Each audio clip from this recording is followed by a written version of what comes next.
दोस्तों, आज मैं आपको दिखाने वाला हूँ ईसा खान नियाज़ी का मकबरा, जो हुमायूं के मकबरे के बिल्कुल करीब बना हुआ है, बिल्कुल सट के बना हुआ है। ये ईसा खान नियाज़ी सम्राट शेरशाह सूरी और उनके बेटे इस्लाम शाह सूरी दोनों के दरबार में ऊंचे पद पर थे। ईसा खान नियाज़ी ने ही मुग़ल साम्राज्य का मुकाबला किया था। तो दोस्तों, ये जो आप देख रहे हैं ईसा खान नियाज़ी के मकबरे का ये मुख्य द्वार है, जिसकी सीढ़ियाँ बड़े बड़े पत्थरों से बनाई गई हैं। और मुख्य द्वार में जहाँ पर चूने और पत्थर का काम किया गया है, वो लगभग जो हिस्से हैं जिन पर पत्थर और चूने का इस्तेमाल किया है वो बहुत ज़्यादा खंडर हो चुका है, और जिन जगहों पर पत्थर का इस्तेमाल किया गया है वो हिस्से अभी अपनी मजबूत हालत में हैं। आप दरवाजे पर देख रहे हैं कि जिन खंभों को पत्थरों के साथ बनाया गया है वो लगभग अपनी अच्छी हालत में है आज भी, और जिस जगह पर चूने पत्थर का इस्तेमाल अधिकतर हुआ है वो हिस्सा दरवाजे का आप देख रहे हैं लगभग वो खंडर हो रहा है, और किवाड़ भी काफ़ी खस्ता हालत में नज़र आ रहे हैं। तो कुछ रिपेयर का काम भी दरवाजे पर किया गया है, लेकिन उसके बावजूद भी दरवाज़ा काफ़ी खंडर हालत में नज़र आ रहा है।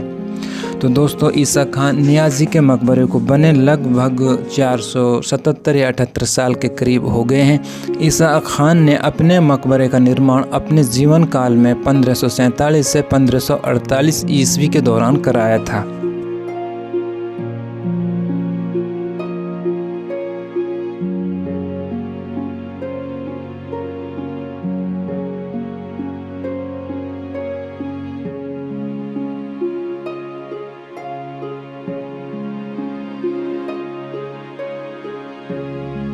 दोस्तों, अब हम लगभग ईसा खान नियाज़ी के मकबरे के अंदर परिसर में पहुंच चुके हैं, और जो आप देख रहे हैं घड़ी हास के जो आप यहाँ आपको ये पार्क नज़र आ रहे हैं, पहले इन जगहों पर ईसा खान नियाज़ी का बाग हुआ करता था, जिसमें अन्य कई तरह के फलों के जो यहाँ पर बागान हुआ करते थे। आज वो बाग यहाँ पर देखने को नहीं मिलते हैं, और चारों तरफ जो बाग हुआ करते थे उनकी जगह ये आपको पार्कें नज़र आ रही हैं। ये है ईसा खान नियाज़ी का मकबरा, जो अष्टकोणीय बना हुआ है। बाहर के बरामदे में आपको देखने को 24 दरवाजे मिलेंगे, और हर दरवाजे के ऊपर एक आपको छोटी गुम्बद मिलेगी जो 8 खंभों के ऊपर बनी हुई है, और जिसको रंगीन टेलों का इस्तेमाल करके इन छोटी गुम्बदों को बनाया गया है। ईसा खान नियाज़ी के इस मकबरे के पूरे बरामदे के जो खंभों में बड़े बड़े पत्थरों को तराश कर लगाया गया है। बाज़ पिलर्स में बहुत बड़े बड़े पत्थर इस्तेमाल किए गए हैं, और कुछ पिलर्सों में पत्थर के टुकड़ों को तराश कर लगाया गया है। लगभग पूरा बरामदा पत्थरों के पीसेज के साथ बनाया गया है। ये मकबरे का बाहर का जो व्यू है माशाल्लाह बहुत ही खूबसूरत देखने में लगता है। देश विदेश से काफ़ी भारी तादाद में यहाँ पर्यटक देखने को ईसा खान नियाज़ी के इस मकबरे को और हुमायूं के मकबरे को देखने के लिए आते रहते हैं। ईसा खान का ये मकबरा हुमायूं के मकबरे से 20 साल पहले लगभग इसको बनाया गया है, और ईसा खान ने अपने जीवन काल में ही इसको बनवाया था। ये मकबरे का मुख्य द्वार है। इस दरवाजे से मकबरे में अंदर दाखिल हुआ जाता है। पूरे बरामदे की जो आप देख रहे हैं छत को इसी तरह से डिज़ाइन किया गया है। जो छतरियों के नीचे के हिस्से हैं उनमें गोलाकार शेप दी गई है। दोस्तों, जैसा कि आप देख रहे हैं दरवाजे के जो किवाड़ हैं उनकी जो लकड़ी है वो काफ़ी ज़्यादा खस्ता हालत में आपको नज़र आएगी। मुख्य दरवाज़ा लगभग काफ़ी खस्ता हालत में आप देख रहे हैं। जो लोहे की बेलें जो लटक रही हैं ये भी बिल्कुल कुछ तो टूट गई हैं और कुछ ही बाकी हैं। तो दोस्तों, जब मकबरे के अंदर आप दाखिल होंगे तो आपको कई सारी कब्रें इसमें देखने को मिलती हैं। इन सारी कब्रों में सिर्फ 2 ही कब्रें बड़ी नज़र आपको आएंगी। ऐसा लगता है जैसे पूरा परिवार ईसा खान नियाज़ी का इसी मकबरे में दफन हो। बड़ी कब्रों को सफ़ेद संगमरमर से बनाया गया है और दोनों कब्रों के ऊपर कलमा भी लिखा हुआ है। और जो छोटी कब्रें हैं उनका जो नीचे का हिस्सा है वह चूने से बनाया गया है और ऊपर आप जो देख रहे हैं उनके ऊपर सफ़ेद संगमरमर का पत्थर रखा हुआ है। ये मकबरे का अंदर का डिज़ाइन है जो बिल्कुल अष्टकोण है और छोटी छोटी जो आलियाँ और जालीदार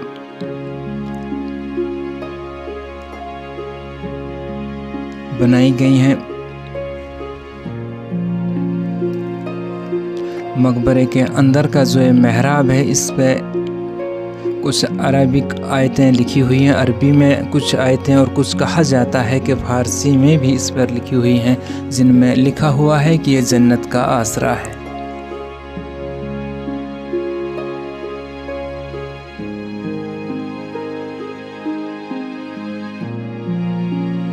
सम्राट शेर शाह सूरी और उनके बेटे इस्लाम शाह सूरी दोनों के दरबार में बहुत ऊंचे पद पर हुआ करते थे। ईसा खान नियाज़ी ने ही मुग़ल साम्राज्य का सामना किया था। ये बहुत बहादुर इनको बतलाया जाता है।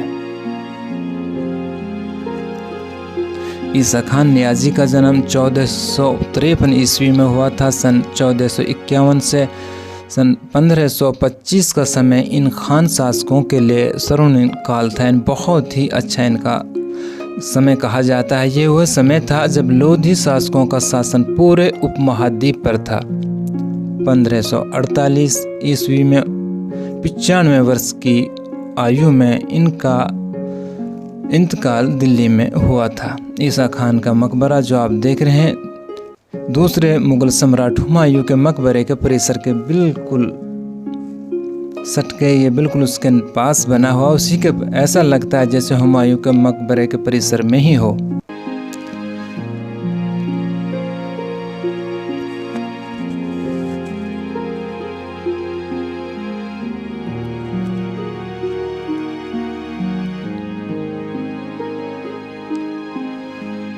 दोस्तों जो आप ये मस्जिद देख रहे हैं, ये ईसा खान नियाज़ी की मस्जिद है। ईसा खान नियाज़ी इसी मस्जिद में नमाज अदा किया करते थे, जिसमें अधिकतर लाल पत्थर का इस्तेमाल किया गया है। 3 मेहराबों वाली ये मस्जिद 3 गुंबदें हैं, लेकिन मस्जिद की जो हालत है वो आजकल अच्छी बिल्कुल नहीं है।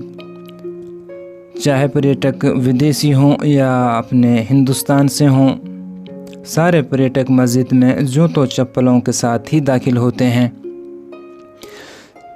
3 मेहराबों वाली मस्जिद लगभग 2 सफ़ की इसकी चौड़ाई है और 3 मेहराब हैं जो आप देख रहे हैं। ये बीच का मेहराब है जहां इमाम साहब नमाज अदा किया करते थे। तो आप देख रहे हैं अरबी में कुछ लिखा हुआ है और कलमा आपको साफ नज़र आ जाएगा कि कलमे को लगभग सभी मुसलमान अच्छी तरह से देखकर पहचान लेते हैं। बाकी जो अरबी की आयतें लिखी हुई हैं उनको सिर्फ अरबी पढ़ने वाला ही पढ़ सकता है। मस्जिद में अधिकतर लाल पत्थर का इस्तेमाल किया गया है और कहीं कहीं पर आप देखेंगे कि उसी तरह। दोस्तों मैं अपनी इस वीडियो के माध्यम से आप तमाम दोस्तों को, तमाम मुस्लिम दोस्तों को इस बात का मैसेज देना चाहता हूं कि आप घूमने के लिए जहां भी किसी जगह जाते हैं, अगर वहां आपको मस्जिद मिल जाती है देखने को, तो मस्जिद में आप दोस्तों को जूतों चप्पलों के साथ दाखिल नहीं होना चाहिए। चाहे कोई विदेश से आए हुए पर्यटक या हिंदुस्तान के किसी दूसरे हिस्से से आए हुए पर्यटक, उसमें चाहे जूतों चप्पलों से ही क्यों ना घूम रहे हों, लेकिन मुसलमानों को इस बात का ख्याल रखना चाहिए कि किसी भी सूरत के अंदर मस्जिद में जूतों चप्पलों के साथ दाखिल नहीं होना चाहिए, ताकि ये मैसेज उन विदेश से आए पर्यटकों को भी मिल सके कि ये मस्जिद है और इसमें जूते चप्पल उतार कर दाखिल होना चाहिए। दोस्तों ऐसा करना चाहिए। और आप देख रहे हैं कि अधिकतर जो पब्लिक जो बाहर से या हिंदुस्तान के दूर दराज से यहाँ आती है, अक्सर आजकल लोगों ने इन मस्जिदों को भी नाचने गाने का जो अड्डा बना लिया है। तो दोस्तों ऐसा नहीं करना चाहिए। हमें अपने बच्चियों को वहाँ ले जाकर उन पर डांस नहीं कराना चाहिए, अच्छी बात नहीं है। तो अगर कोई आदमी मंदिर में जाकर उसके परिसर में डांस करता है तो ये अच्छी बात नहीं है। जो धर्म स्थल जो होते हैं, मस्जिद हो या मंदिर हो, उनका अदब एहतराम करना हर किसी के लिए ज़रूरी है। दोस्तों, अगर अभी आपने मेरा चैनल सब्सक्राइब नहीं किया है तो प्लीज़ मेरे चैनल को सब्सक्राइब कर लें और बेल का आइकन भी प्रेस कर लें, ताकि हमारी तरफ से आने वाले इसी तरह के वीडियोज़ की नोटिफिकेशन आपको मिलते रहें। दोस्तों, वीडियोज़ को लाइक एंड शेयर भी कर दिया करो। वीडियो कैसे लगी कमेंट्स में ज़रूर बताना। दोस्तों, ये मकबरा हज़रत निज़ामुद्दीन औलिया के बिल्कुल नज़दीक है।